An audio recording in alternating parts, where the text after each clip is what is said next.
वाराणसी नामक एक शहर में था एक जवान लड़का देव, जो अपनी विधवा माँ के साथ रहता था।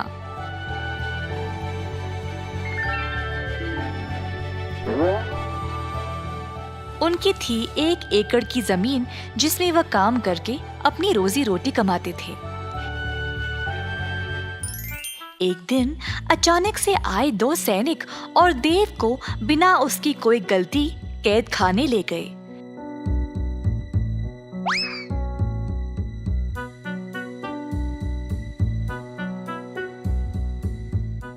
देव की माँ ने सैनिकों से बहुत भीख मांगा, पर उन्होंने उनकी बात नहीं सुनी और उसको कैद खाना ले गए।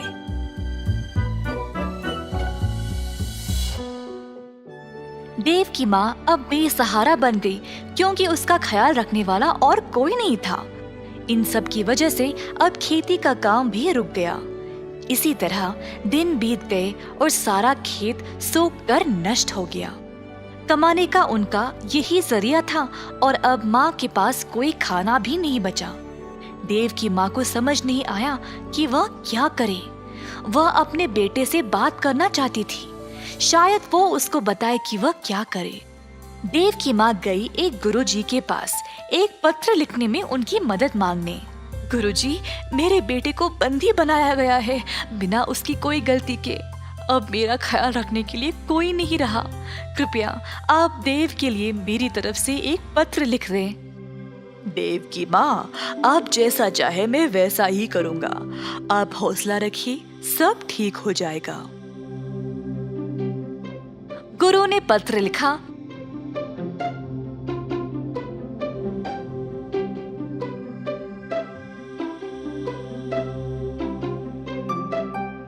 और फिर देव की माँ उसको कैद खाना ले गई। दरवाजे पर पहरेदार ने माँ को रोका। कौन हो तुम? मैं ये पत्र अपने बेटे देव को देना चाहती हूँ। आपको अंदर जाने की आवश्यकता नहीं है। इस पत्र को उस डिब्बे में डाल दो।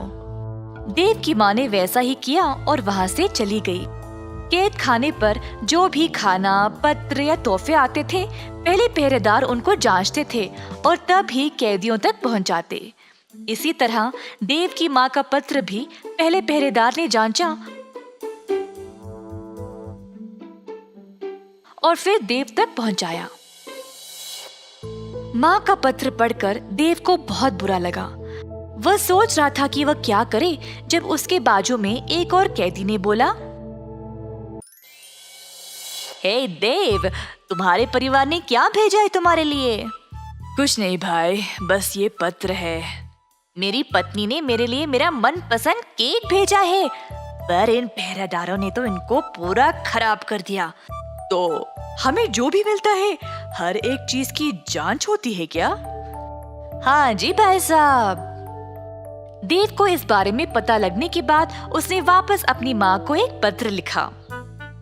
पहरेदार एक एक करके पत्र पढ़ते गए, जब एक पहरेदार ने बोला, हे, देखो इस पत्र में क्या लिखा है। क्या है, जरा दो इधर। पहरेदार ने फिर जोर से पत्र को पढ़ा। मैया, आप मेरी चिंता ना करें। बहुत साल पहले बापू ने हमारे खेत में एक मटका छुपाया था, जिसमें बहुत सारा सोना और खजाना रखा है। आप उस मटके को खोद निकालो और फिर उस धन से आपकी सारी परेशानी समाप्त हो जाएगी। अच्छा, चलो भाई, जल्दी जाकर इस खजाने को ढूंढ निकाले। दोनों पहरेदार लालची बन गए और देव के खेत पर जाकर जमीन खोदने लगे। खोदते खोदते उन्होंने पूरे 1 एकड़ की जमीन को खोद दिया, पर उनको कोई खजाने का मटका मिला ही नहीं। जल्द वे थक गए। क्या करे ये ना जानकर दोनों पहरेदार वापस कैद खाना चले गए। अगली सुबह जब देव की माँ जागी तो उसने देखा कि सारा जमीन जोता हुआ था और ताजी मिट्टी बाहर आई हुई थी। देव की माँ ने फिर से खेती बाड़ी का काम शुरू किया और अन्य बीज बोया।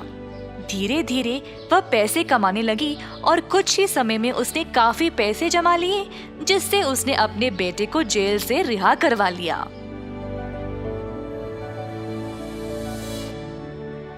अगर मन से कोई चीज चाहिए होती है तो उसको पाने के लिए कोई ना कोई रास्ता निकल आता है।